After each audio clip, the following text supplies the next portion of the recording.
ونستغفره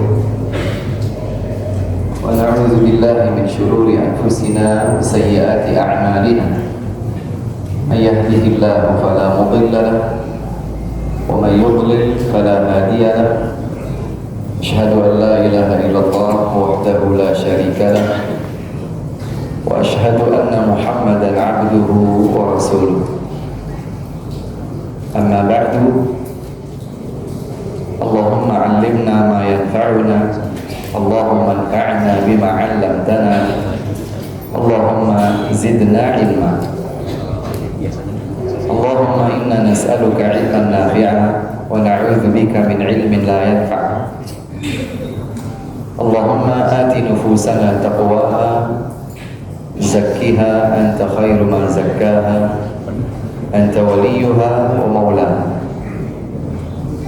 يا حي يا قيوم برحمتك نستغيث أصلح لنا شأننا كله ولا تكلنا ربنا إلى أنفسنا طرفة عين ثم أما بعد. Sebelum memulai tanpa mengurangi rasa hormat yang buat ikhwan mungkin bisa sedikit lebih rapat. Saya tadi melihat ada beberapa jamaah yang sudah berposisi di luar.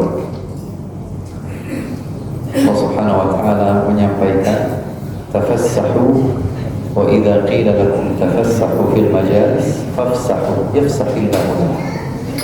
Boleh yang di luar sekiranya mau ke dalam, insyaallah masih ada beberapa titik yang bisa diisi terlebih dahulu. Demikian juga dengan ibu-ibu. Saya tidak bisa melihat kekosongan titik yang ada di ibu-ibu. Silakan yang masih kosong, masih luang, bisa diisi terlebih dahulu, bisa saling merapat satu sama lain. Niscaya Allah Subhanahu wa taala akan melapangkan buat kita semua. Jazakumullahu khairan.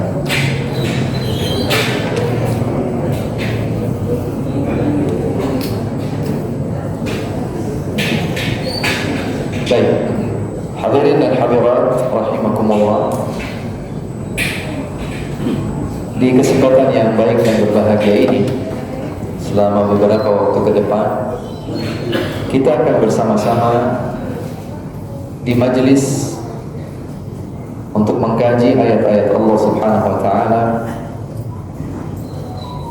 dan juga hadis-hadis Rasulnya sallallahu alaihi wa ala alihi wasallam.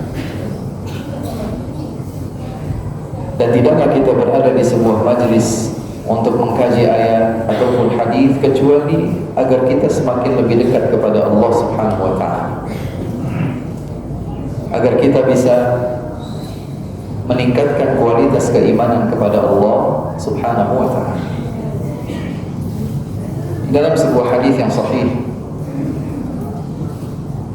Rasulullah sallallahu alaihi wa ala alihi wasallam pernah ditanya, "Ya Rasulullah, ayyul mu'minina afdal?" Wahai Rasulullah, siapakah mukmin yang paling afdal? Maka Rasulullah sallallahu alaihi wa ala alihi wasallam menjawab, ahsanuhum khuluqan.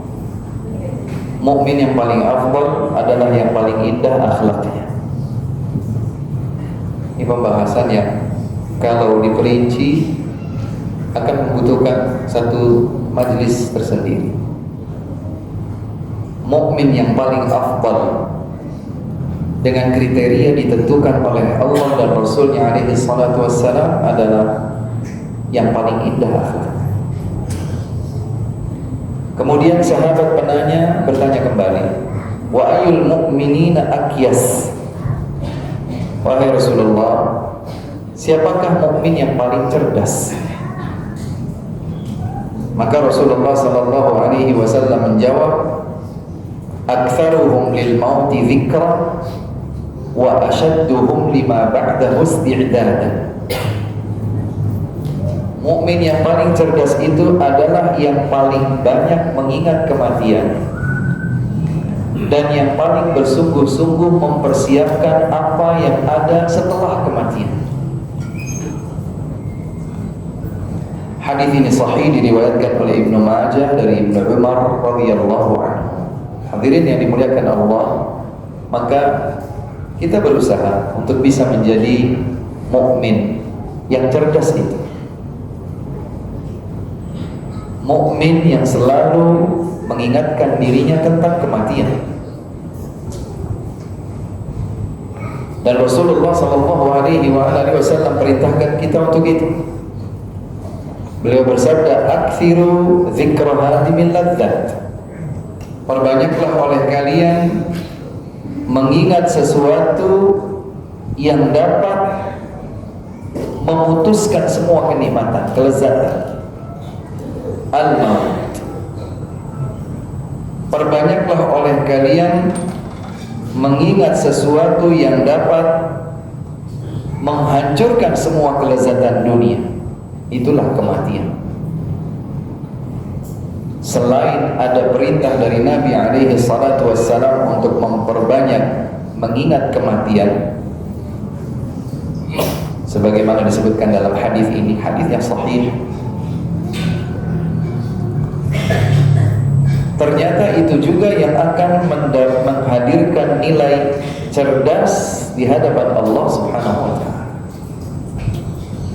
Jadi mukmin yang cerdas adalah mukmin yang banyak mengingat kematian, dan banyak mengingat kematian diperintahkan oleh Rasulullah sallallahu alaihi wasallam. Perintah untuk memperbanyak mengingat kematian ini diriwayatkan sahih oleh Imam At-Tirmidzi dan yang lainnya dari hadis Abi Hurairah radhiyallahu taala anhu. Kemudian ujung dari perjalanan kehidupan akhirat yang abadi dan panjang itu adalah surga. Kehidupan dunia jika dibandingkan dengan kehidupan akhirat tidak ada apa-apanya. Bayangkan bahwa peristiwa di padang mahsyar, Allah Subhanahu wa taala menegaskannya bahwa satu hari di kehidupan padang mahsyar seperti hitungan 50,000 sana, 50.000 tahun. Sama sekali tidak berbanding dengan rasio kita. Usia umat Nabi SAW rata-rata berapa? 60, 70. Beliau menyatakan, "A'maru ummati baina 60 wa 70." Usia umatku berkisar pada 60 dan 70, wa aqalluhum man yajuzu dzalik. Sedikit saja yang melewati itu. Sebut saja ada orang yang berusia 100 tahun. Kalau ada orang berusia 100 tahun dianggap panjang atau tidak? Usianya panjang. Tapi kalaupun ada orang yang berusia 100 tahun baru kemudian meninggal dunia, maka 100 tahun usia yang dianggap panjangnya ini akan tidak ada apa-apanya dibandingkan dengan satu hari kehidupan pada mahsyar yang bernilai 50.000 tahun. Dan dari perjalanan panjang tersebut akan berujung di satu di antara dua tempat. Kalau tidak surga, maka neraka. Berapa durasi panjangnya di surga atau di neraka? Tidak ada penghujung. Itulah kehidupan yang abadi. Dan subhanallah, setiap orang yang mengenal Allah Subhanahu wa taala sebagai Tuhan Rabbul Alamin, setiap orang yang mengenal Allah Subhanahu wa taala sebagai Tuhan Rabbul Alamin, pasti bercita-cita untuk masuk surga. Bukan hanya kaum muslimin, bahkan ahlul kitab, kaum Yahudi, kaum Nasara, mereka juga kalau bicara tentang sesuatu di luar dunia, maka mereka akan berkata di surga bersama Bapa. Di mana ayahmu? Di surga. Setiap orang yang mengenal Allah Subhanahu wa taala sebagai Tuhan, berbeda dengan kaum musyrikin murni. Ahlul kitab misalnya, yang jelas mereka itu melakukan kesyirikan, kaum Yahudi, kaum Nasara. Kaum Yahudi meyakini bahwa ada Uzair sebagai putra Allah. Kaum Nasara meyakini bahwa Nabi Isa putra Allah. Padahal Allah di dalam agama Islam, Qul huwallahu lam yalid wa lam yulad wa lam yakul lahu kufuwan ahad. Tapi ada satu titik kesamaan, bahwa setiap orang yang mengenal Allah Subhanahu wa taala sebagai Rabbul Alamin bercita-cita mendapatkan untuk bisa masuk ke dalam surga. Lebih daripada itu, ternyata kaum Yahudi, kaum Nasara mengklaim bahwa surga disiapkan hanya untuk mereka. Kaum Yahudi, kaum Nasara meyakini bahwa surga disiapkan oleh Allah hanya untuk mereka. Ini difirmankan oleh Allah Subhanahu wa taala di dalam surat Al-Baqarah ayat 111. Hadirin catat dulu, nanti bisa di cross check. Kalau saya keliru, saya senang diluruskan. Allah Subhanahu wa taala berfirman tentang mereka, tentang klaim mereka. Allah berfirman, "Wa qalu la yadkhulul jannata illa man kana hudan aw nasara." Tilka amaniyuhum qul hatu burhanakum in kuntum shadiqin. Kaum Yahudi, kaum Nasara, mereka semua berkata, tidak akan ada yang masuk surga kecuali yang Yahudi atau Nasara.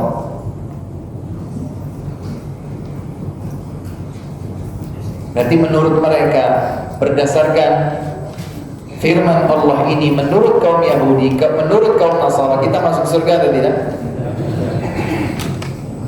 Kita tidak masuk surga menurut mereka. Menurut mereka ini Allah Subhanahu wa taala yang mengungkapkan. Jadi benar adanya. Kenyataannya kaum Yahudi, kaum Nasara, mereka tidak akan pernah meyakini kita itu sama di surga bersama mereka. Makanya dalam hal ini kaum liberal, kaum sekuler itu lebih parah daripada kaum Yahudi dan Nasara. Karena kaum liberal, kaum Yahudi, kaum sekuler meyakini bahwa semua masuk surga. Bukannya lebih bagus, Ustaz? Diyakini semua masuk surga. Di sini yang akan kita bahas. Apakah surga itu hanya dengan angan-angan saja cukup menjadi tiket masuknya? Jawabannya tidak. Karena kaum Yahudi, kaum Nasara juga punya angan-angan yang sama. Kaum Yahudi, kaum Nasara berangan-angan untuk masuk surga, bahkan lebih daripada itu, mereka mengklaim surga hanya bagi kaum Yahudi, hanya bagi kaum Nasara. Di sisi yang lain, mereka juga berseteru. وقالت اليهود ليست النصارى على شيء وقالت النصارى ليست اليهود على شيء. Orang Yahudi berkata, Nasara enggak ada apa-apanya. Kaum Nasara juga begitu, Yahudi enggak ada apa-apanya. Mereka sendiri saling bermusuh. Ini diantara yang unik. Tapi uniknya unik negatif ya. Bible sekarang misalnya, Bible itu kan terdiri dari perjanjian lama, perjanjian baru.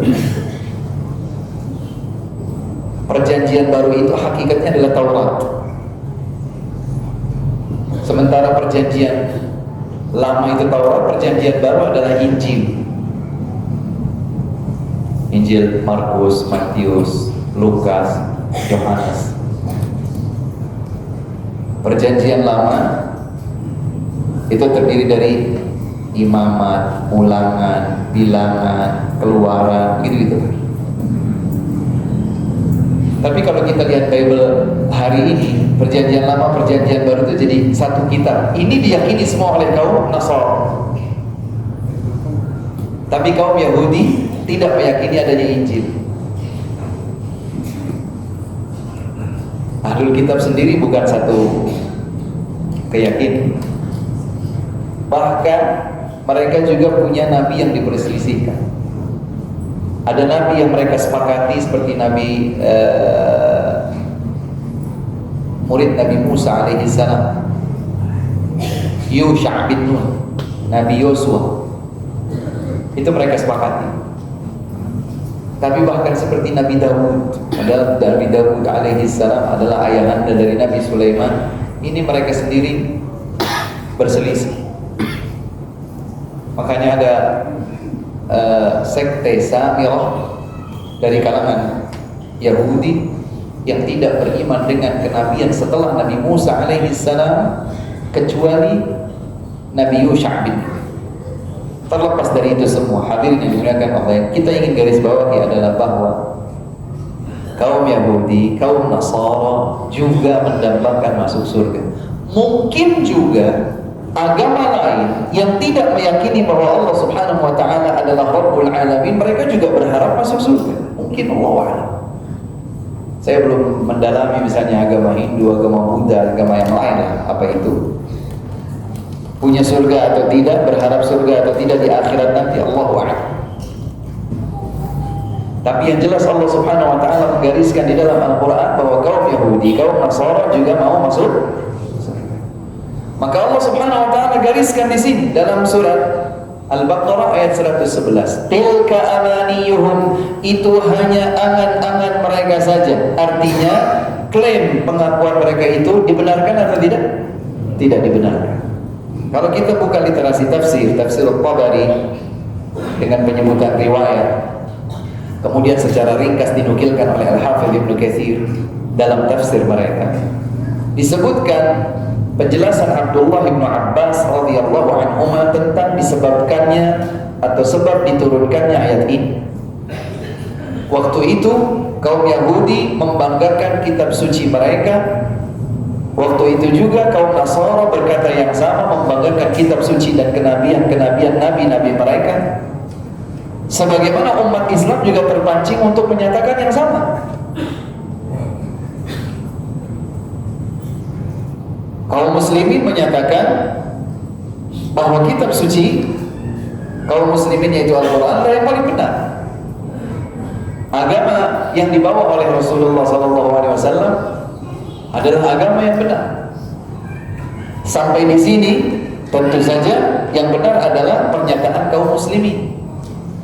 Tapi kemudian kalau kita bahas tilka amaniyuhum, itu hanya angan-angan mereka, kita akan lihat penjelasannya bahwa surga itu bukan hanya dengan pengakuan agama kami adalah agama yang paling benar, nabi kami adalah agama nabi yang menutup semua ajaran agama nabi sebelumnya, tetapi surga itu diraih dengan jalan yang telah ditentukan oleh Allah dan Rasulnya alaihi salatu wassalam. Bukan hanya sekedar dengan pengakuan atau klaim. Maka Allah Subhanahu wa taala menyatakan tilka amaniyuhum. Kalian wahai kaum muslimin, begitu juga mereka kaum Yahudi dan Nasara. Surga itu bukan hanya sekedar dengan angan-angan. Surga itu bukan hanya sekedar dengan pengakuan. Angan-angan itu akan menjadi pepesan kosong kalau tidak ada bukti nyata effort seorang hamba untuk bisa masuk surga Allah Subhanahu wa taala. Maka kemudian Allah menutup ayat 111 ini dengan menyatakan qul hatu burhanakum in kuntum shadiqin.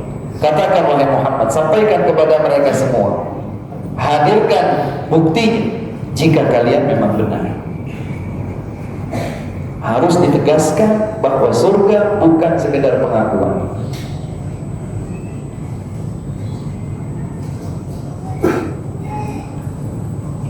Ayat ini terhubung juga dengan ayat yang lain. Hadirin bisa lihat juga di dalam surat An-Nisa ayat 124.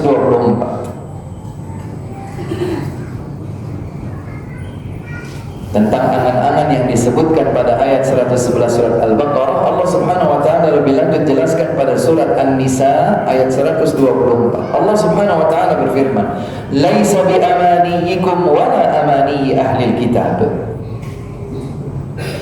Bukan sekedar dengan angan-angan kalian wahai kaum muslimin, bukan juga sekedar dengan angan-angan ahli kitab. Surga itu bukan pepesan kosong. Surga itu bukan bitamanni wat tahalli, bukan dengan casing dan bukan dengan angan-angan saja. Terus dengan apa Ustaz? Lihat kelanjutan ayatnya. May ya'mal su'an yujza bihi wa la yajid lahu min dunillahi waliyyan wa la nasira. Yang perbuatannya buruk, maka perbuatan buruknya akan dia dapatkan nanti di akhirat, memiliki balasan. Dan tidak ada seorang pun, tidak ada selain Allah Subhanahu wa ta'ala yang bisa membela atau menjadi penyelamat baginya. Ngakunya pengen surga, tapi jalan di tempat dengan maksiat. Pengennya surga itu buat dia. Saya insya Allah muslim, penghuni surga. Dari mana? Sementara rambu-rambu batasan Allah Subhanahu wa ta'ala diabaikan. Allah tegaskan, enggak, kalian tidak pula ahlul kitab. Kalau perbuatan kalian buruk, maka balasannya akan setimpal. May ya'mal su'an yujza bih. Siapa yang perbuatannya buruk, siapa yang tanda bukti keinginan surganya hanyalah lip sync dan casing saja, maka perbuatan buruknya akan dibalas dengan yang setimpal. Wala yajid lahu min dunillahi waliyyan wala nasira. Tidak ada selain Allah yang bisa menjadi pembela apalagi penolong baginya dari ancaman siksa neraka kalau dia berbuat buruk. Dia melakukan kekufuran, dia melakukan maksiat, dia melakukan penyimpangan dan seterusnya. Kemudian Allah Subhanahu wa ta'ala menyatakan, wa may ya'mal minas salihati min dzakarin aw untha wa huwa mu'min. Dan barang siapa yang beramal salih, apakah laki-laki ataukah perempuan, di atas keimanannya. Dia ada dua. Di atas keimanan dia beramal saleh. Apakah laki-laki ataukah perempuan? Di atas keimanan dia beramal saleh.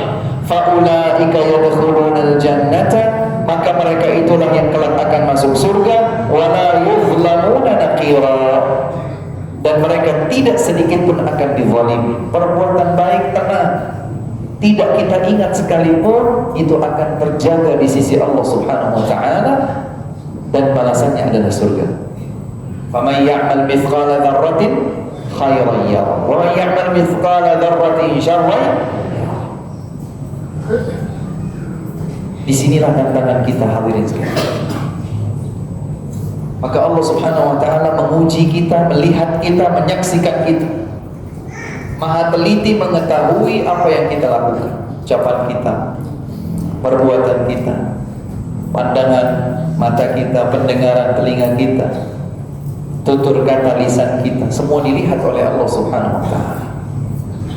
Kelayakan dan kepantasannya diputuskan oleh Allah.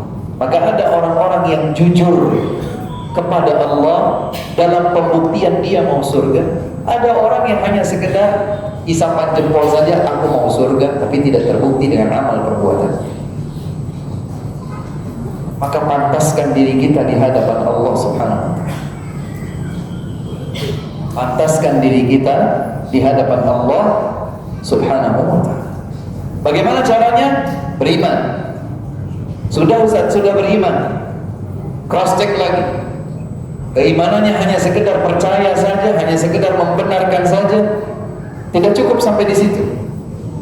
Makanya penting sekali kita belajar tauhid, kita belajar akidah, kita belajar bagaimana menjalankan agama Islam dengan baik, kita belajar bagaimana menjalankan konsekuensi iman dengan sempurna. Meski sedikit demi sedikit, tetapi proses berjalan itulah yang dipersaksikan oleh Allah Subhanahu wa ta'ala.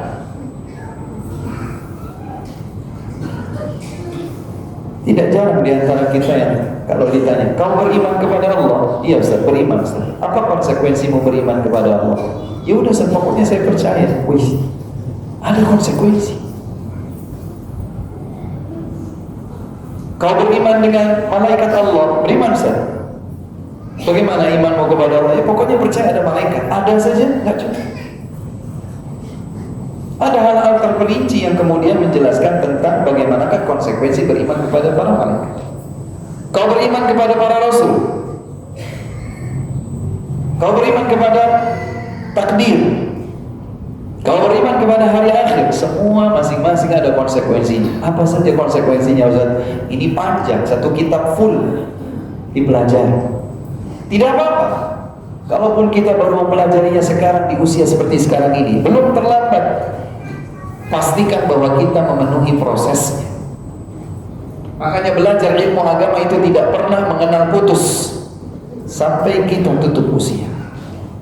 Belajar lagi, belajar terus. Yang bapak-bapak, para suami, gandeng tangan istri, ayo belajar. Semestinya kitalah para orang tua yang menjadi guru terbaik bagi putra putri kita. Bukan pasrah begitu saja kepada lembaga pendidikan.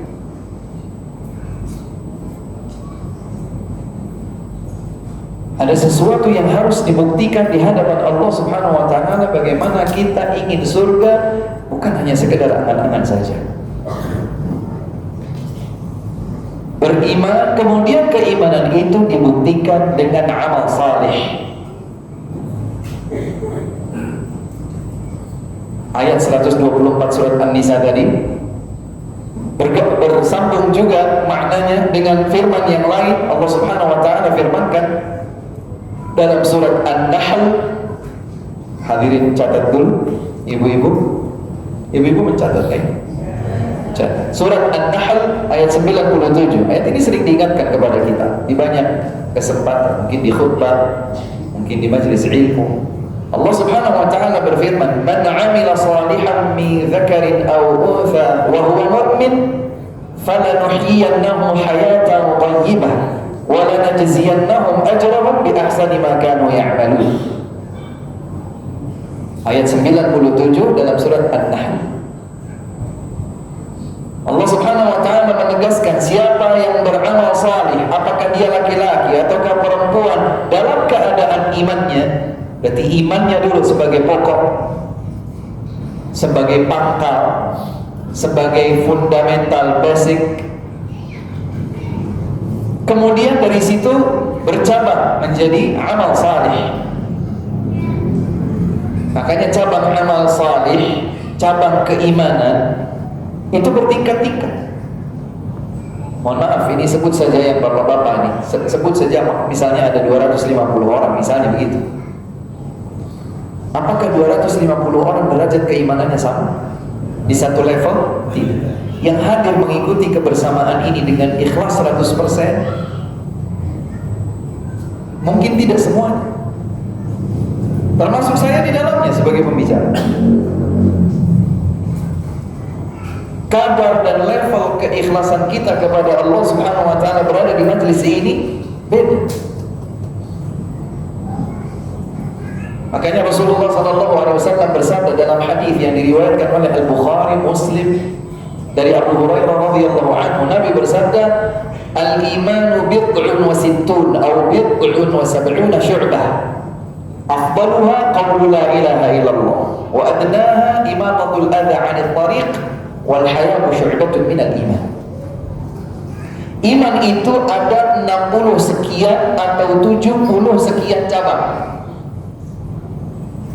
Dari pokok iman itu kemudian dia akan tumbuh menjadi cabang. 60 sekian atau hingga 70 sekian cabang. Cabang tertinggi sebagai buah dari iman adalah la ilaha illallah, tauhid, yang selalu terikrar dengan lisan, yang selalu menghujam di dalam dada dan tercermin dalam amal keseharian. Yang paling tinggi cabang imannya adalah la ilaha illallah, dan cabang yang paling rendah adalah menyingkirkan gangguan dari jalanan. Malu bagian dari cabang-cabang keimanan. Berarti iman itu bertingkat-tingkat. Sesuai dengan tingkat kadar keimanan tersebutlah kemudian muncul cabang-cabang berupa amal saleh yang lain. Allah tegaskan di dalam ayat ini 97 dalam surat An-Nahl, "Man 'amila salihan min dzakarin aw untha wa huwa mu'min." Siapa yang beramal saleh, apakah laki-laki ataukah perempuan, Di atas keimanannya, falanuhyiyannahu hayatan thayyibah. Allah berikan balasan di dunia dan di akhirat. Balasan di dunianya apa?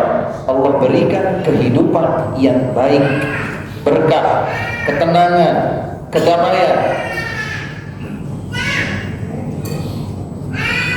Bukan dengan kekayaan, bukan dengan kekuasaan, jabatan, ketenaran, bukan.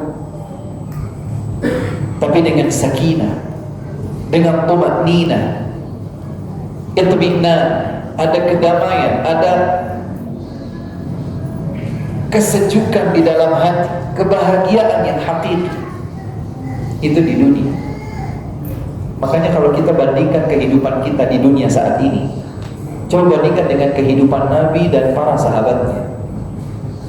Bukan hanya karena kita ini di zaman milenial dan mereka di zaman ontak atau di zaman batu, bukan itu, tapi lihat bagaimana secara materi itu diukur. Bayangkan Nabi dan para keluarganya itu sempat melewati 3 purnama berturut-turut tidak ada api kompor yang menyala untuk masak makanan. Kita pernah begitu? Kita pernah begitu? Rasulullah SAW pernah bangun tidur, dilihat oleh sebagian sahabatnya ada bekas tikar yang melekat di sisi tubuh beliau, yang sampai para sahabat berkata, wahai Rasulullah, izinkan kami untuk menyiapkan kasur empuk buat engkau. Sementara kita, Masya Allah, kalau kasurnya sudah mulai tipis, berpikir untuk segera beli yang empuk lagi. Pertanyaannya adalah, apakah kita akan mengklaim kita lebih bahagia daripada Rasulullah dan para sahabatnya? Berarti kebahagiaan bukan dengan fulus. Diberikan hayatan thayyibah karena mereka beriman, dan dari iman itu tercabang amal salih. Di akhirat dapat apa? Allah sebutkan, وَلَنَجْزِيَنَّهُمْ أَجْرَهُمْ بِأَحْسَنِ مَا كَانُوا يَعْمَلُونَ, dan kami akan membalas mereka dengan yang jauh lebih baik dari apa yang dahulu mereka kerjakan di dunia. Tafsir yang dijelaskan oleh Mujahid, Ibnu Jabir Al-Makki, Qatadah, Ibnu Zaid, artinya adalah surga. Maka mereka di akhirat dibalas dengan surga. Jadi surga itu bukan dengan leha-leha. Surga itu bukan dengan setiap waktu scrolling. Surga itu bukan santai-santai. Surga itu butuh pengorbanan, butuh perjuangan, perlu pembuktian. Ustadz ataupun bukan ustadz. Emang kalau ustadz pasti surga? Gak ada jaminan buat ustadz sekalipun. Tidak ada jaminan buat siapapun. Dia perlu membuktikan dalam dirinya di hadapan Allah Subhanahu wa ta'ala bahwa dia berproses untuk layak, pantas berada di surga. Nanti perbicaraan tentang surga terperinci lagi.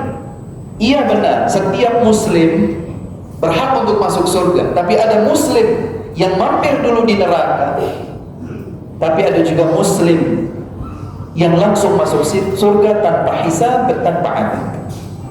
Iya, ujungnya surga insya Allah. Bagi yang meninggal dunia tidak melakukan kesyirikan, dia akan masuk surga pada akhirnya. Tapi berbeda antara satu mukmin dengan mukmin yang lain, berbeda antara satu muslim dengan muslim yang lain. Tentu tidak bisa kita bayangkan bahwa diri kita pantas mendapatkan surga setinggi surga yang akan ditempati oleh Abu Bakar As-Siddiq radhiyallahu anhu. Gak usah jauh-jauh Abu Bakar. Kalau Imam Syafi'i rahimahullah hari ini hidup, yang beliau dalam beberapa riwayat disebutkan beliau mengalami kendala di dalam hafalan setelah sempat beliau melewati sebuah pasar, kemudian karena tidak sengaja angin menyingkap betis seorang wanita dan Imam Syafi'i melihat. Itu saja hafalan beliau kacau. Kita la haula wala quwwata illa billah. Susah dibayangkan, jangankan dibandingkan dengan Abu Bakar As-Siddiq radhiyallahu anhu. Tapi kita tidak putus asa. Sekali lagi, Allah lihat proses. Allah Subhanahu wa taala melihat proses. Nanti akan saya sebutkan beberapa contoh. Hadirin yang dimuliakan oleh Allah Subhanahu wa taala, maka ayat-ayat tadi berangkai maknanya satu sama lain.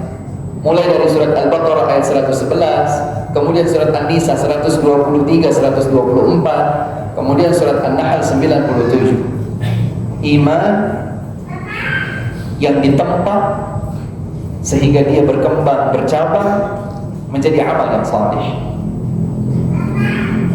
Di dalam hadis yang diriwayatkan oleh Imam Muslim dan selainnya dari Abu Hurairah radhiyallahu anhu, Nabi sallallahu alaihi wasallam menegaskan, "Walladzi nafsi biyadi, la tadkhuluna al-jannata hatta tu'minu, wa la tu'minu hatta tahabbu. Awala adullukum ala syai'in idza fa'altumuhu tahabbtum, afshus salam bainakum."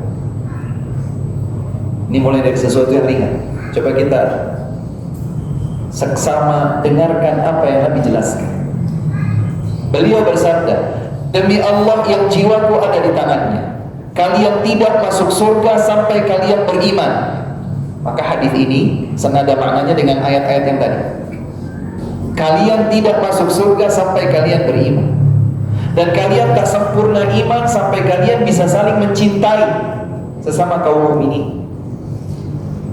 Ini pembahasan yang juga luar biasa luas. La yu'minu ahadukum hatta yuhibba li akhihi ma yuhibbu li nafsihi. Tidak beriman salah seorang di antara kalian sampai mampu mencintai untuk saudaranya apa yang ia cintai untuk dirinya.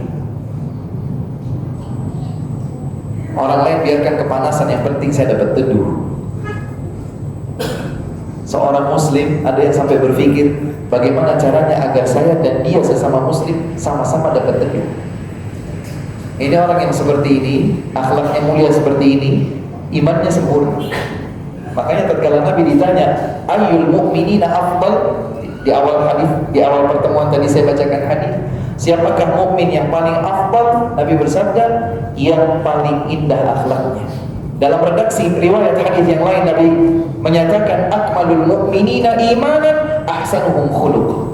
Yang paling sempurna imannya di antara segenap kaum mukminin adalah yang paling indah akhlaknya. Dia mampu mencintai untuk orang lain apa yang dia cintai untuk diri. Contoh sederhana di kehidupan nyata ya. Kita mau parkir, ada satu pohon, yang lainnya nggak ada pohon. Parkiran, ada teduhan pohon tersebut. Bisa saja saya ambil di tengah-tengah bayang-bayang sehingga mobil saya nggak panas. Tidak berselang lama ternyata ada mobil yang juga cari parkir, tentu carinya yang teduh dong. Bayangkan kalau ada orang yang, "Pak, berdampingan saja, sedikit, sama-sama sedikit tapi ada teduh, maka kita bisa parkir di tempat yang sama." Orang seperti ini, dia berpikir bahwa saya ingin memberikan untuk saudara saya apa yang saya cintai untuk diri saya sendiri. Inilah seorang mukmin yang kata Nabi, imannya sempurna. Kita tanya pada diri kita masing-masing, kita sudah di level itu atau belum? Keimanan bertingkat-tingkat. Tapi sekali lagi yang ini garis bawahi, Allah melihat proses kita, bagaimana menumbuh suburkan keimanan itu menjadi cabang-cabang amal saleh dengan akhlak yang mulia. Saya suka kalau saya itu keliru maka saya ditegur dengan cara yang baik. Maka ketika kita ingin menegur orang lain, ya dengan cara yang baik. Saya ingin kalau diajak kebaikan, diksi kata, intonasi suara diatur. Saya pengennya begitu. Kalau saya diajak kebaikan, maka saya akan senang kalau orang itu ajak kebaikan dengan diksi kata-kata yang dipilih, dengan intonasi yang baik, yang sejuk di pendengaran, teduh di hati. Maka saya pun perlakukan itu kepada orang lain. Contoh, kita tidur, waktu sholat asar tiba, bangun, gak mau surga. Berbeda dengan, ayo kita sambut panggilan Allah Subhanahu wa Ta'ala, semoga dengan ini kita bisa masuk surga. Yang pertama dengan yang kedua sama-sama menyebutkan surga, tapi sama nggak diterima oleh kita? Saya suka yang mana? Kalau saya suka yang itu, maka saya perlakukan yang sama kepada orang lain. Allahu Akbar. Inilah Islam. Inilah iman. Maka kata Nabi SAW, kalian tak masuk surga sampai kalian beriman. Kalian tak sempurna iman sampai kalian bisa saling mencintai satu sama lain karena Allah. Kemudian Nabi SAW tuntun dari sesuatu yang paling ringan. Maukah kalian aku tunjukkan sebuah amal yang jika kalian lakukan maka kalian akan saling mencintai? Tebarkan salam di antara kalian. Subhanallah. Sederhana nampaknya. Assalamualaikum. Setiap ketemu, kenal, gak kenal, dia senyum, dia cemberut, Assalamualaikum. Dia dengar, dia gak dengar, dia jawab, gak jawab, saya gak peduli dengan itu. Saya ingin salam, saya pengen surga. Inilah proses yang kami maksud tadi. Bicara salam, ini semuanya lengkap dituntun oleh Islam. Ketika kita berkendara, turunkan sedikit lampu kaca mobil. Assalamualaikum. Assalamualaikum. Butuh waktu berapa jam untuk kayak gitu? Sebentar aja. Paling kan saat keluar dari parkiran. Kalau sudah di jalan raya Pak susah. Motor, parkir motor. Ternyata di samping kita ada yang kita tidak kenal, tapi sama-sama keluar dari kajian. Coba nanti. Kenal atau tidak kenal membedakan kita salami atau tidak? Siapa yang nggak tahu pokoknya. Kalau kenal, Assalamualaikum, gimana kabar? Kalau kenal, kalau nggak kenal, wassalam. Padahal yakin Muslim, sama-sama di masjid, sama-sama sholat, sama-sama ikut kajian. Islam tidak ajarkan itu. Inilah indahnya Islam. Islam, hadirin sekalian, Islam itu bukan sebuah lukisan yang hanya dilihat ketika dipajang. Islam itu amal. Islam itu implementasi kehidupan. Islam itu nafas. Islam itu indah di setiap dimensi kehidupan kita.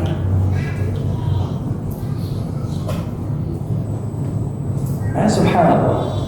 Dengan salam akan hadir cinta karena Allah. Dengan cinta maka akan sempurna iman, dan dengan iman itulah masuk surga. Berarti dari salam, berawal dari salam, berujung di mana? Surga. Lihat bagaimana Rasulullah SAW mengikat. Kalau mau surga harus ada iman. Iman itu bukan klaim saja, mulai bahkan dari sesuatu yang ringan, yang sederhana. Dari yang ringan, yang sederhana kita terapkan. Assalamualaikum, contoh saja. Kita nanti keluar dari masjid yang bapak-bapak ya, yang ikhwan dari sini kan, kita lewat. Berapa orang yang kita lewati? Banyak. Bahkan sandal kita samping sandal dia. Ya udah, pokoknya saya cepetan, saya mau keluar duluan nih. Coba dengan senyum, senyumnya sudah sedekah pahala. Salam, assalamualaikum, sedekah pahala. Kita dengan berwajah ceria, kita bisa masukkan bahagia. Gak kenal tapi siapa. Kadang-kadang kita sekarang itu, assalamualaikum, ada orang salam sama kita. Yang kita lakukan adalah nengok ke belakang. Kita berpikir dia salam untuk orang lain di belakang kita. Saking apanya? Aneh. Kalau ada orang kita merasa tidak kenal, dia salam, maka sampai kita harus lihat ke belakang dulu. Ternyata nggak ada orang. Waalaikumsalam, baru jawab. Padahal boleh jadi dia sedang ingin menerapkan hadis ini. Subhanallah. Hadirin sekalian, saya mengajak kita duduk di majelis seperti ini untuk betul-betul apa yang kita pelajari selama ini di majelis-majelis ilmu itu bukan isapan jempol. Ibu-ibu yang catatannya mungkin sudah berjilid-jilid, ini bukan koleksi wawasan. Ini adalah pembuktian di hadapan Allah bahwa kita pantas dan memantaskan diri untuk menjadi penghuni surga Allah Subhanahu wa Ta'ala.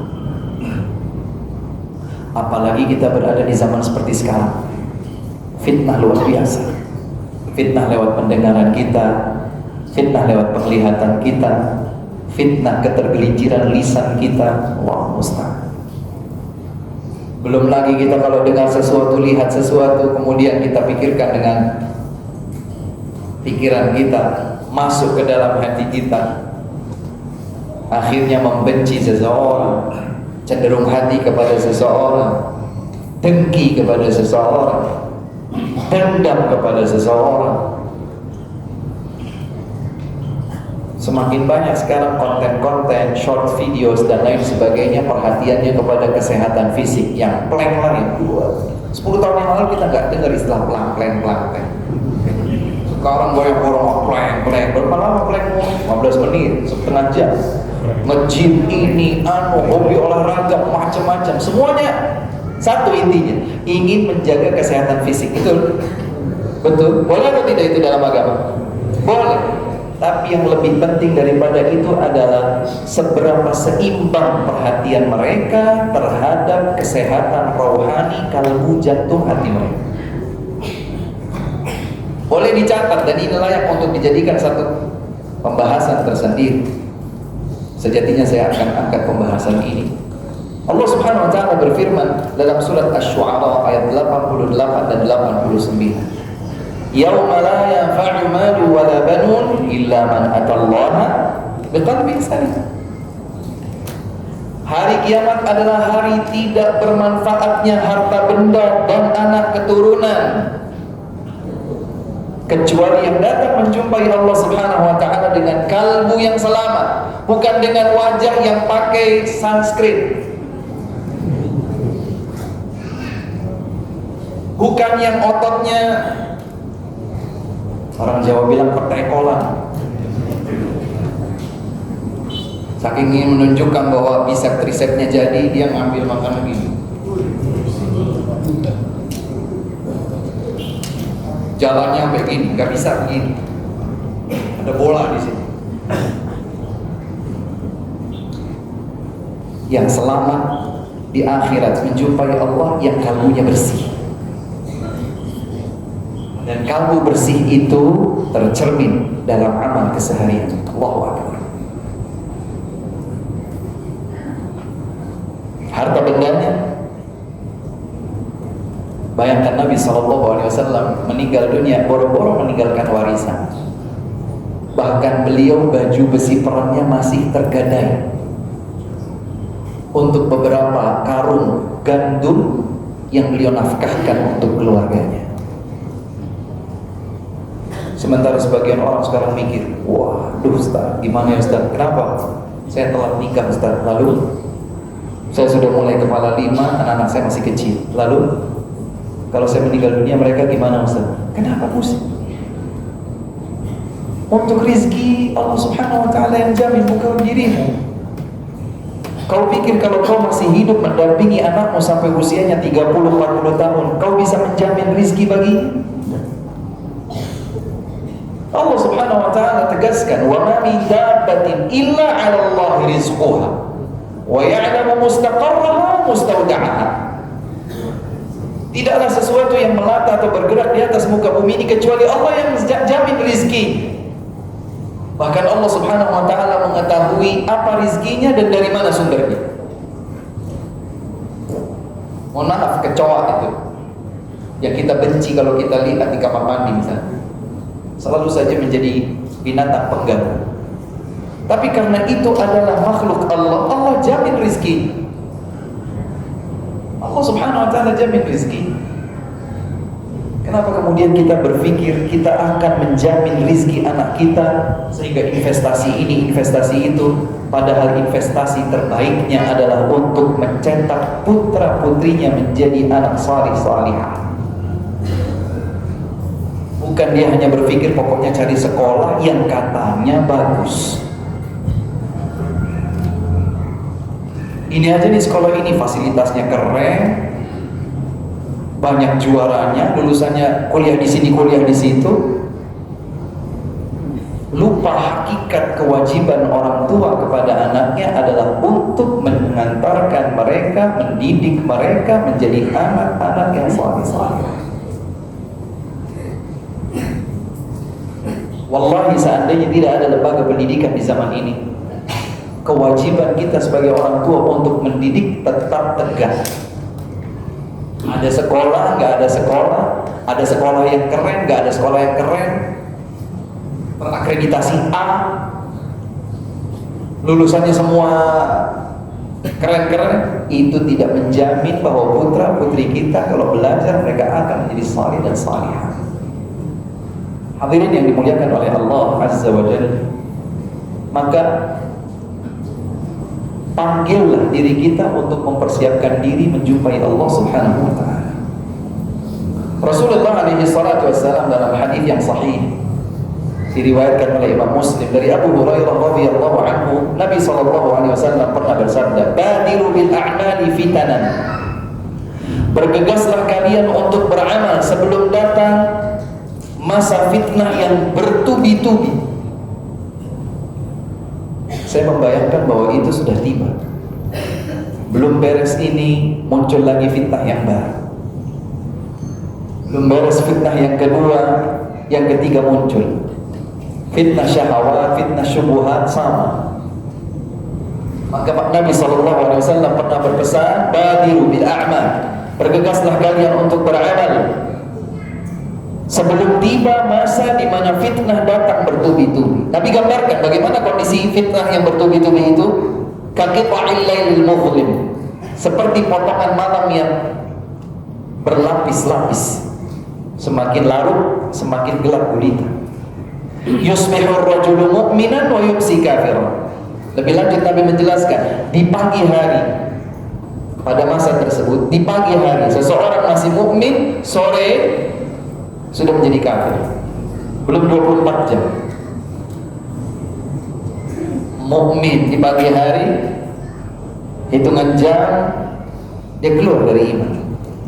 Wa yumsi mu'minan wa yusbihu kafiran. Atau di sore hari masih iman, lewat malam istirahat, bangun pagi berubah menjadi kafir. Sedahsyat itukah? Iya.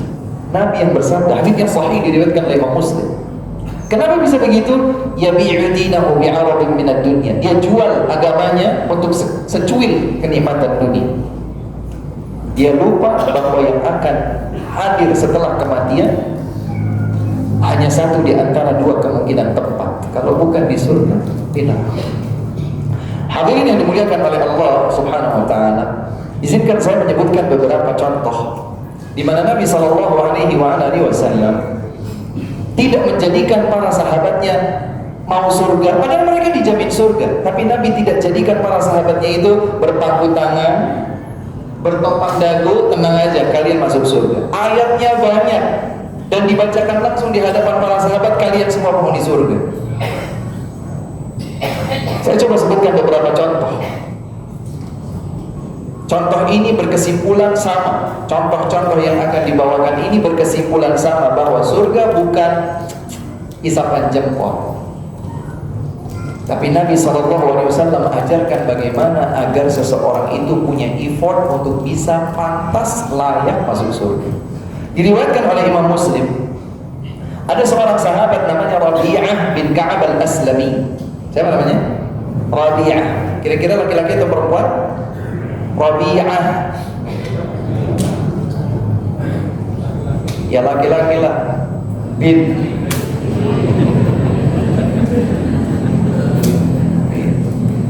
Talhah. Laki-laki atau perempuan? Laki-laki. Baik. Ada sahabat namanya Rabi'ah bin Ka'ab al-Aslami radhiyallahu anhu. Beliau menginap bersama Nabi SAW. Allahu a'lam apakah di sebuah perjalanan atau di suatu kesempatan. Intinya Rabi'ah menjadi pelayan Nabi malam itu. Dihadirkan air dalam tempayan untuk berwudu, untuk buang hajat Nabi, untuk salat malam Nabi dan seterusnya.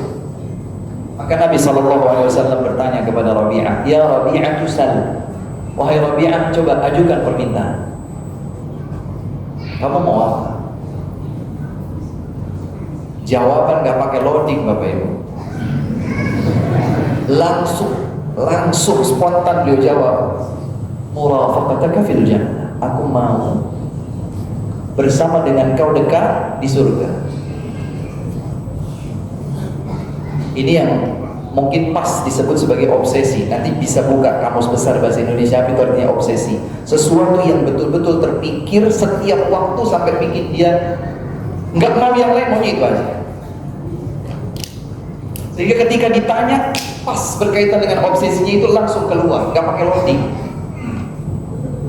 Wahai Rabi'ah, ajukan permintaan. Nabi, bersama dengan engkau di surga. Ini pintar, cerdas.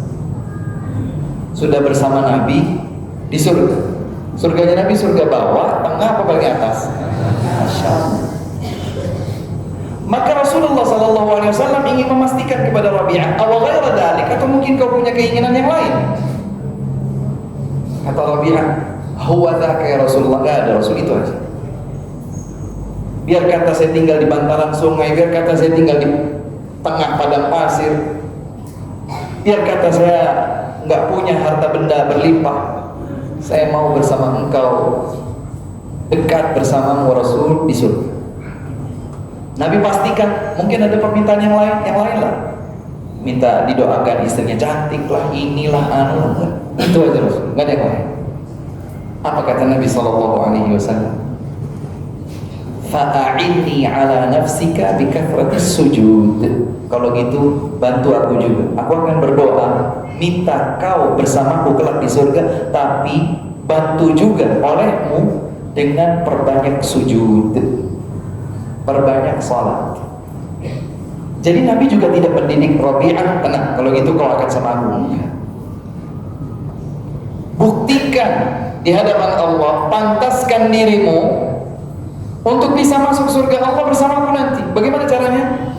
Perbanyak sujud, perbanyak kedekatanmu dengan Allah Subhanahu wa taala. Dalam hadis yang lain Nabi sallallahu alaihi wasallam menjelaskan, aqrabu ma yakunu al-'abdu min rabbih wa huwa sajid fa aktsirud du'a. Kondisi terdekat seorang hamba dengan Rabb-nya adalah pada saat dia sujud, hendaklah dia berbanyak doa.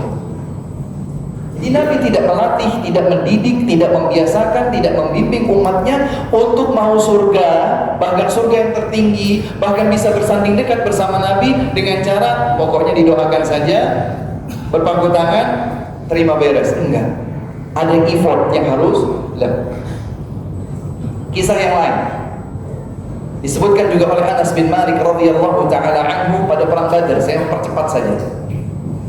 Ketika Nabi SAW di perang Badar, perang pertama setelah hijrah di tahun kedua Hijriah, jumlahnya hanya sekitar 315 orang, 319 orang melawan 1000 orang dari Mekah Quraisy.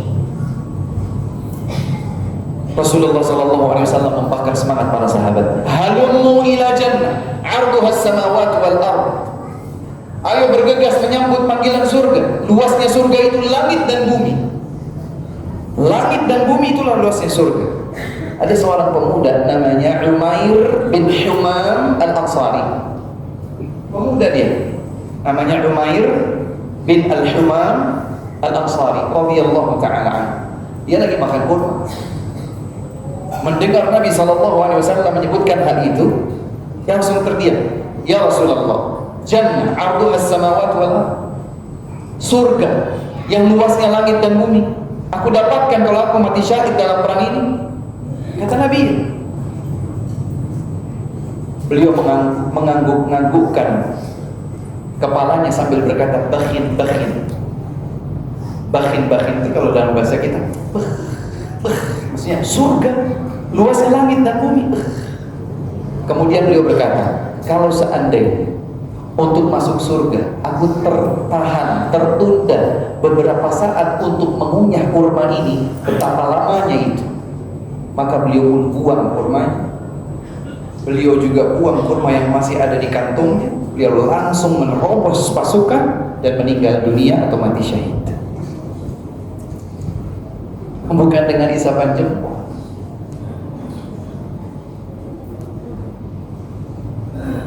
Nabi SAW tidak mendidik para sahabatnya demikian. Makanya kita umat Nabi SAW jangan sampai berpikir, ya kita pasti masuk surga. Insya Allah kalau meninggal dunia di atas iman, tidak ada kesyirikan kita lakukan. Atau dulu pernah syirik tapi kita bertaubat, meninggal dunia dalam keadaan sudah bertaubat dari syirik, insya Allah ujungnya adalah surga. Tapi ujungnya adalah surga ini bisa satu di antara dua kemungkinan. Masuk surga tanpa hisab, tanpa adab, atau mampir dulu. Ada yang mau mampir masuk neraka dulu sebelum ke surga, angkat tangan. Rabbana atina fid dunya hasanah wa fil akhirati hasanah wa qina adzabannar. Ya Allah, aku minta kebaikan di dunia. Kita tahu kebaikan di dunia, keharmonisan sama pasangan hidup, keharmonisan bersama anak-anak, bersama orang tua, dan seterusnya. Punya tempat tinggal yang layak, yang cukup, kendaraan yang nyaman, dan seterusnya. Itu kebaikan hidup. Tidak terlilit hutang, pendidikan anak-anak lancar, dan seterusnya. Kehidupan dunia minta diberikan kebaikan oleh Allah. Wa fil akhirati hasanah, juga minta kebaikan di akhirat. Kebaikan di akhirat itu paling pol ada dua: selamat dari api neraka, masuk ke dalam surga, kan begitu. Wa fil akhirati hasanah, selamat dari api neraka, masuk ke dalam surga. Tapi kemudian diulang, wa qina adzabannar, dan selamatkan kami dari neraka. Padahal kalau itu tidak disebut, maka masuk kepada kebaikan akhirat. Namun kenapa disebutkan? Karena di antara kaum mukminin ada yang sebelum masuk surga mampir dulu di neraka. Yang mau silakan ngantri. Kalau nggak mau, tadi pantaskan diri. Karena surga bukan hanya sekedar dengan keinginan dan angan-angan. Yang terakhir adalah contoh yang juga disabdakan oleh Nabi SAW. Ada seorang A'rabi, ada seorang Arab pedalaman datang kepada Nabi SAW. Orang itu ngomongnya kayak bergumam, nggak jelas, nggak dipahami sama para sahabat waktu itu. Dan tiba-tiba dia datang mendekati Nabi SAW. Ternyata dia tanya tentang Islam. Jadi dia datang, mungkin kita pernah dengar ada orang yang dia bersuara seperti ngomong, tapi kita nggak jelas ngomong apa sih. Dia datang mendekat kepada Nabi SAW, ternyata bertanya tentang Islam. Fa'idha huwa yas'alu 'anil Islam. Ternyata dia bertanya tentang Islam. Maka Rasulullah SAW menjelaskan kepadanya tentang Islam. Mengucapkan dua kalimat syahadat sudah. Khamsu salawatin fil yawmi wal lail. Muslim itu punya kewajiban salat 5 waktu sehari semalam. Kemudian dia bertanya, hal alayya ghairuha? Ada kewajiban yang lain enggak selain 5 waktu itu? Kewajiban. Kata Nabi, inna anta tawwa. Tidak ada, kecuali kalau kau mengamalkan yang anjuran. Silakan qabliyah, ba'diyah, witir, duha, dan yang lain. Tapi yang wajib berapa? Sehari.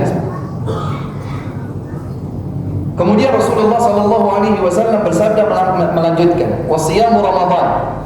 Kemudian puasa di bulan Ramadan. Sahabat ini bertanya lagi, hal alayya ghairuha? Ada enggak kewajiban yang lain?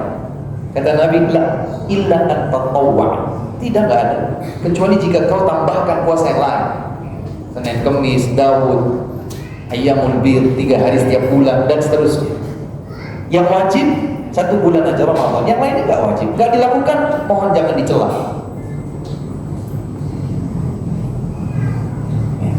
Kata Nabi SAW, kan yang wajib itu aja yang wajib.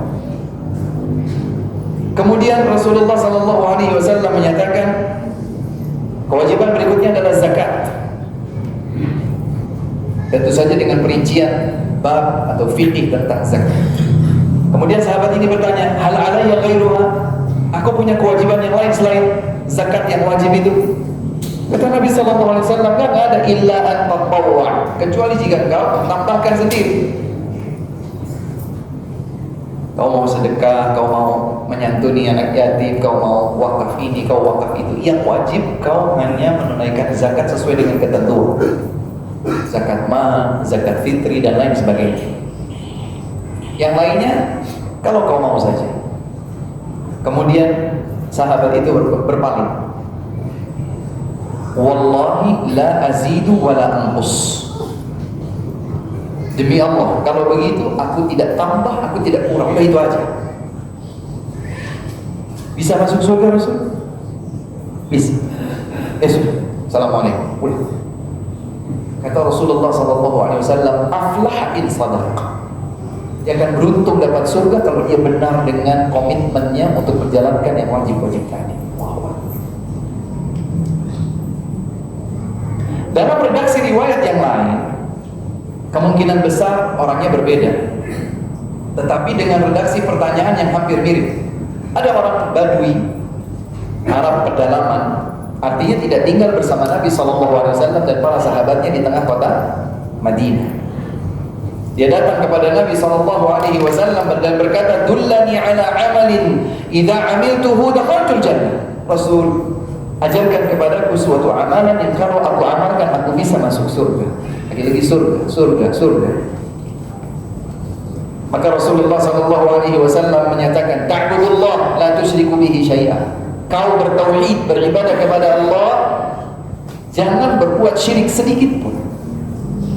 Wa tusalli as-salat al-maktubah. Kau salat 5 waktu. Wa tuaddi zakat al-mafruḍah. Kau tunaikan zakat wajibmu. Wa tasumu Ramadan. Kau berpuasa di bulan Ramadan. Kemudian beliau mengomentari, "Wallahi, demi Allah, walladzi nafsi biyadi, demi Allah yang jiwaku ada di tangannya, la azidu ala hada." Aku enggak nambah, pokoknya ini ya Rasulullah. Aku tanya apa yang bisa aku lakukan sehingga bisa masuk surga. Kau jawab hanya 4. 2 kalimat syahadat atau bertauhid, salat 5 waktu, puasa Ramadan, zakat yang wajib. Bahkan haji tidak disebut. Besar kemungkinan saat ini terjadi, percakapan ini terjadi, kewajiban haji memang belum ditetapkan. Ada. Kemudian sahabat ini berkata, "Kalau gitu demi Allah aku akan lakukan, tapi aku nggak nambah yang lain." Kemudian dia pun pamit, "Assalamualaikum." Rasulullah SAW bersabda kepada sahabat yang hadir di dekatnya, "Man sarrahu an yanzura ila rajulin min ahli al-jannati falyanzur ila hadha." Siapa yang ingin lihat seorang pria penghuni surga, lihat orang ini. Hadirin yang dimuliakan Allah, surga bukan isapan jempol. Pantaskan diri kita, buktikan di hadapan Allah Subhanahu wa taala bahwa keinginan kita bukan sekedar angan-angan. Apalagi di zaman fitnah seperti sekarang, fokus ibadah. Yang bukan fokus tanggung jawab kita tinggalkan. Sekarang setiap orang bicara tentang politik. Setelah BBM naikin, wah ya Allah, bukan tanggung jawabmu, gak usah bicara. Bahaya kalau kau bicara ternyata pembicaraanmu itu membuat Allah murka. Jangan. Ya sudah, perbanyak istighfar, karena salah satu di antara penyebab tingginya harga-harga bahan keseharian yang diperlukan kaum muslimin adalah disebabkan dosa. Perbanyak istighfar. Doakan kebaikan untuk pemerintah. Sudah, fokus kita. Apa fokusku sebagai seorang muslim? Apa fokusku sebagai seorang suami, sebagai seorang ayah, sebagai seorang pimpinan? Itu yang kita jalani. Jangan sibuk dengan ekonomi lah, politik lah, perang ini, perang anu. Emang perangnya berubah? Enggak. Oh iya, sekarang BBM naik, semua harga tiket anu ini. Gak akan berubah. Komentar kita itu tidak merubah kondisi kenyataan yang ada. Min husni islamil mar'i tarkuhu ma la ya'ni. Kualitas indah Islam seorang hamba manakala ia tinggalkan hal yang bukan urusan pertanggungjawabannya. Bukan tanggung jawabnya, dia tidak usah masuk. Itu akan menjadikan nilai Islamnya indah di hadapan Allah Subhanahu wa taala. Bayangkan saja besok mati. Udah siap atau belum? Di beberapa majelis biasa saya ingatkan, siapkan saja kain kafan, lipat, taruh di lemari. Setiap kali buka lemari mau pakai baju ada kafan. Mungkin besok, mungkin sore, mungkin lusa. Ingatkan diri kita mungkin mati hari ini, sehingga kita punya semangat untuk bisa mempersiapkan diri apa yang hadir setelah kematian nanti. Surga udah kita nggak ragu, clear, semua mau surga. Jangankan kita, sudah dibahas tadi, ahli kitab pun mau surga. Tapi surga itu ada jalannya yang harus ditempuh. Tarjun najata walam tasluk masalikaha, inna safinata la tajri 'ala al-yabasi. Kata seorang penyair, kau berharap keselamatan, kejayaan, tapi kau tak menempuh jalannya, ketahuilah sungguh kapal itu tidak akan berlayar di atas daratan. Kapal itu berlayarnya di mana? Di laut. Kalau di daratan dia bisa berlayar? Tempuh jalannya menuju surga, kita akan masuk surga insyaallah. Demikian yang bisa disampaikan sebagai pengingat bagi diri kami pribadi dan hadirin hadirat sekalian. Wallahu waliyut taufiq wa akhiru da'wana alhamdulillahi rabbil alamin.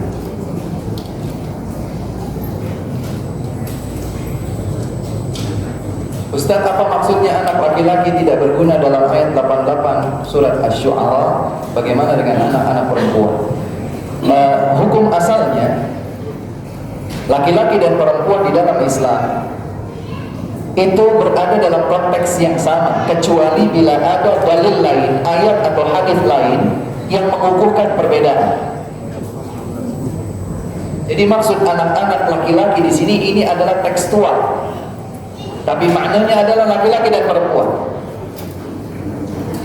Kalau seseorang hanya dianugerahi oleh Allah Subhanahu wa taala misalnya anak-anak perempuan saja, mau dia sholihah seperti apapun, itu tidak bermanfaat bagi dirinya sebagai orang tua, kecuali kalau dia sendiri hadir di hadapan Allah Subhanahu wa taala di hari kiamat dengan kalbu yang bersih. Bukan sekedar dengan jiwa, dengan raga yang kuat, dengan otot yang menonjol, tapi dengan kalbu yang bersih, dengan ketundukan kepada Allah Subhanahu wa taala kapan dan dimanapun dia berada. Wallahu a'lam. Bagaimana cara berhenti dari ghibah meski sudah mengetahui dalilnya? Kadang masih ngomongin orang lain, dan memang hati ini dijauhkan dari, dan agar dijauhkan hati ini dari hasad, dengki, dendam dan segala keburukan. Yang pertama, ingat kematian. Yang kedua, kematian mengingatkan kita bahwa kita akan diminta pertanggungjawaban. Jadi sebelum kita ghibah, sebelum apapun dari antara kemaksiatan, tanyakan kepada diri sendiri bagaimana nanti di hadapan Allah kita akan menjawabnya. Makanya kata Al-Fudail Ibn Iyad, saya percepat saja, ada percakapan menarik ini diriwayatkan oleh diantaranya Abu Nu'aim Al-Asbahani dalam kitab Hilyatul Awliya. Al-Fudail Ibn Iyad didatangi oleh seseorang berusia 60 tahun. Maka Fudail bertanya, "Kam atat alaik?" Berapa usiamu? Beliau menjawab 60 tahun. Maka kata Fudail, berarti sudah 60 tahun kau berjalan, sebentar lagi kau akan sampai di ujungnya. Pria berusia 60 tahun itu berkata, "Inna lillahi wa inna ilaihi raji'un." Maka Fudail bertanya, "Kau tahu maknanya?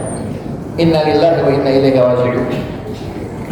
Pria tua tadi berkata, "Tolong jelaskan kepada kami apa tafsir." Kata Fudail, "Ketahuilah, kalau kita ini mengaku milik Allah, inna lillahi wa inna ilaihi raji'un, dan kita ini akan kembali kepada Allah, ingatlah bahwa kita akan berdiri di hadapan Allah. Kalau kita yakin bahwa kita akan berdiri di hadapan Allah, maka pasti kita akan ditanya oleh Allah. Kalau kita yakin bahwa kita pasti akan ditanya oleh Allah, maka persiapkanlah jawaban apa yang akan menjadi jawaban kita di hadapan Allah Subhanahu wa taala. Mau ghibah terus silakan. Silakan Ustaz, silakan. Kau tidak malu kepada Allah, silakan. Idza lam tastahi fasna' ma syi'ta. Kalau kau enggak malu, lakukan apa yang kau kehendaki. Makanya Nabi SAW pernah didatangi oleh malaikat Jibril alaihi salam. Malaikat Jibril berkata kepada Nabi SAW, "Ya Muhammad, ibu-ibu kita sudah selesai atau masih ini? Ibu-ibu mau ngobrol sendiri atau masih mendengarkan?" Baik, terima kasih. Kata malaikat Jibril alaihi salam kepada Nabi SAW, malaikat Jibril itu menyampaikan apa kepada Nabi? Wahyu. Maka malaikat Jibril berkata kepada Nabi Muhammad SAW, "Ya Muhammad, Ish ma syi'ta fa innaka mayyit. Wahai Muhammad, hiduplah sekehendakmu, kau pasti akan mati. Ahbib man syi'ta fa innaka mufariquh. Silakan cintai siapapun yang kau ingin cintai, tapi kau pasti akan berpisah darinya. Wa'mal ma syi'ta fa innaka majziyun bih. Berbuatlah sekehendak hatimu, pasti kau akan diberikan balasan yang sama dengannya. Maka kalau kita mau ghibah, mau kita mau curi, kita mau melihat yang haram, mendengar yang haram, melangkah untuk yang haram, silakan. Siapkan jawaban pertanggungjawaban nanti di hadapan Allah Subhanahu wa taala. Kalau kita tidak punya jawaban, hentikan. Man kana yu'minu billahi wal yawmil akhir falyaqul khairan aw yasmut. Siapa yang beriman kepada Allah dan hari akhir, hendaklah keimanannya itu dibuktikan dengan dia bicaranya baik atau tidak. Apakah orang-orang seperti Thomas Alva Edison, Albert Einstein dan lain-lain akan masuk neraka atau masuk surga?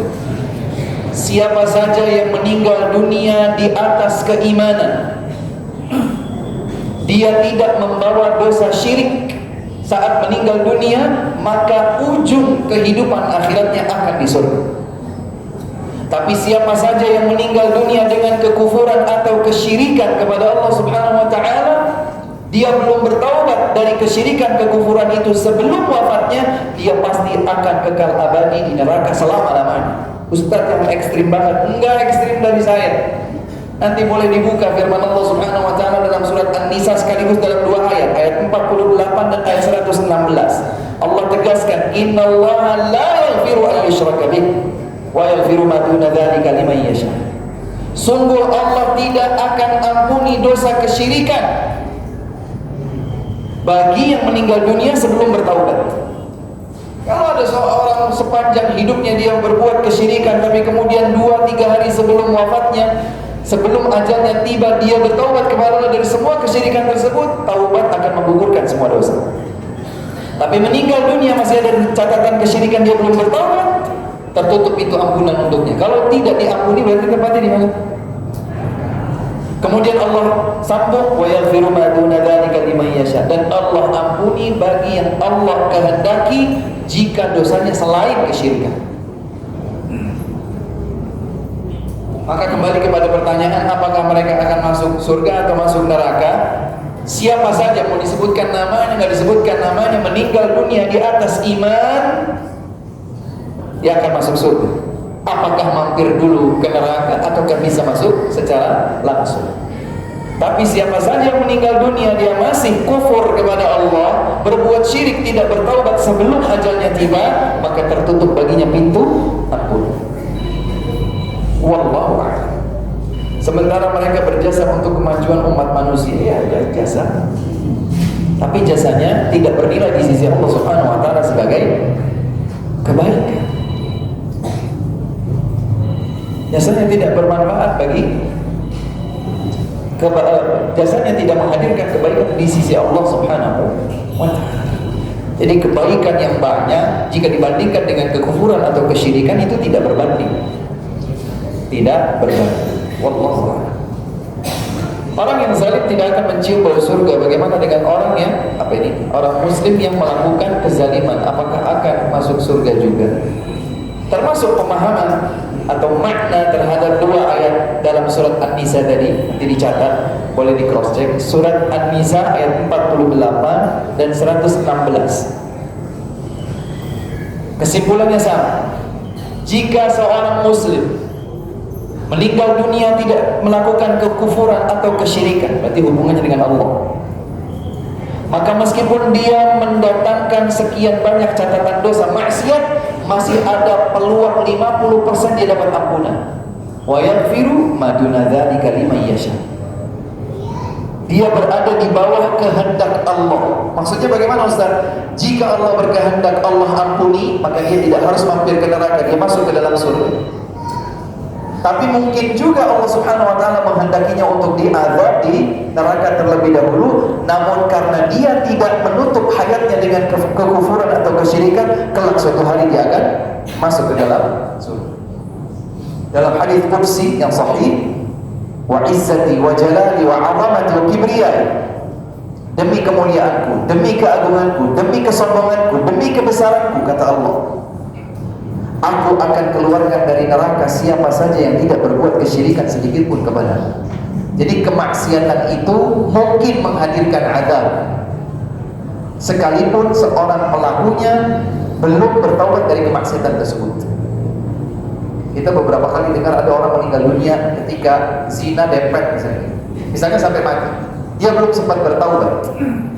Dia berdasarkan dua ayat ini masih berada di bawah kehendak Allah. Mungkin saja Allah ampuni, tapi mungkin juga Allah tidak ampuni. Kalau Allah ampuni berarti dia masuk surga. Kalau Allah tidak ampuni, maka Allah akan siksa dulu di neraka. Namun karena dia tak membawa catatan kesyirikan atau kekufuran, dia bisa masuk surga pada akhirnya. Berbeda dengan seseorang yang mungkin pakainya jubah, ini, dan lain sebagainya, sokok tidak lepas, sorban, bawanya sejadah, tasbih segede alaihi. Tapi ternyata dia adalah dukun misalnya. Dia kufur kepada Allah, dia berbuat syirik kepada Allah, meninggal dunia belum sempat bertaubat. Berdasarkan ayat ini, bukan kesimpulan pribadi, Allah subhanahu wa ta'ala tutup pintu ampunan baginya. Hukum Allah subhanahu wa ta'ala bukan hukum manusia. Wallahu a'lam.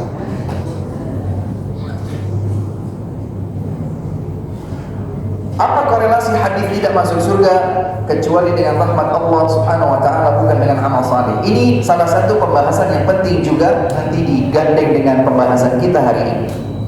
Benar kata Nabi SAW, inna lam yudkhilal jannata ahadan bi'amali, atau kama qala alaihi salatu wassalam, tidak akan ada seorang pun yang amalnya memasukkannya ke dalam surga.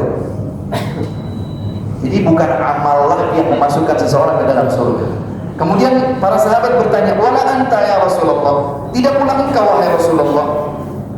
Kata Rasulullah sallallahu alaihi wasallam, wala ana illa an yataghammadani Allah minhu bi rahmah. Tidak pula aku, kecuali jika Allah subhanahu wa ta'ala melimpahkan kasih sayangnya kepadaku. Sehingga dari hadis ini diketahui bahwa masuk surga itu bukan dengan barter amal kita. Amal kita nggak bisa menyaingi nilai surga. Terus gimana Ustaz dengan pembahasan sejak tadi itu? Jika Allah subhanahu wa ta'ala memberikan rahmat kasih sayangnya kepada seorang hamba, maka Allah akan berikan taufik kepada dia untuk beramal saleh. Jika Allah sayangi seorang hamba, maka Allah akan berikan taufik, kemudahan kepada seorang hamba untuk beramal saleh. Amal saleh itulah yang akan mendorongnya untuk masuk surga. Dan amal saleh itu pula yang akan membedakan satu orang dengan yang lain berderajat tingkat di manakah dia di surga. Jadi bukan amal kita, ya Allah aku hari ini sudah puasa, nanti surga tempatku, masuk dari pintu Ar-Rayyan. Kita tidak bisa mendikte Allah subhanahu wa ta'ala, karena bukan kita yang semata-mata berpuasa. Kalau Allah tidak mudahkan kita dan tidak berikan taufik kepada kita untuk puasa, kita puasa. Apakah setiap muslim berpuasa Ramadan? Ada nggak muslim yang nggak berpuasa Ramadan? Wah. Ada nggak muslim yang salatnya tidak 5 waktu? Banyak. Maka bukti kasih sayang Allah kepada seorang hamba adalah diberikan taufik, tergerak hatinya dengar adzan, lagi beraktivitas mampir dulu masjid, salat dulu. Ini adalah kasih sayang Allah subhanahu wa ta'ala. Karena kasih sayang Allah, dia dituntun untuk beramal, amal itulah yang kemudian akan memasukkannya ke dalam surga. Bukan kumpulan amal kemudian dibarter, ya Allah ini amalku, masukkan aku ke surga.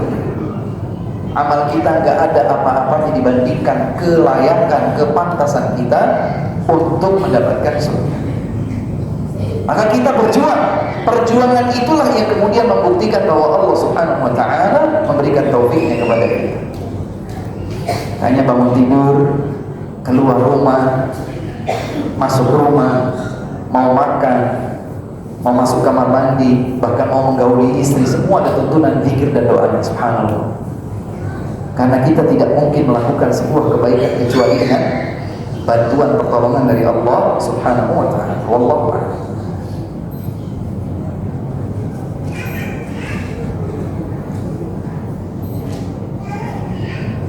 Baik, ini saja yang bisa disampaikan. Kurang dan lebihnya kami mohon maaf. Semoga kebersamaan kita menjadi ilmu yang bermanfaat bagi kita sekalian. Semoga Allah Subhanahu wa taala ampuni dosa-dosa kita. Semoga Allah Subhanahu wa taala kabulkan doa-doa kita. Semoga Allah Subhanahu wa taala anugerahkan kita istiqamah sehingga kita wafat dalam keadaan husnul khatimah. Semoga Allah Subhanahu wa taala masukkan kita ke dalam surga yang tertinggi, bertemu kembali dengan keluarga yang kita cintai, bersanding dekat dengan Nabi Muhammad sallallahu alaihi wa alihi wasallam. Allahumma amin. Subhanakallahumma wa bihamdika asyhadu an la ilaha illa anta astaghfiruka wa atubu ilaik. Assalamualaikum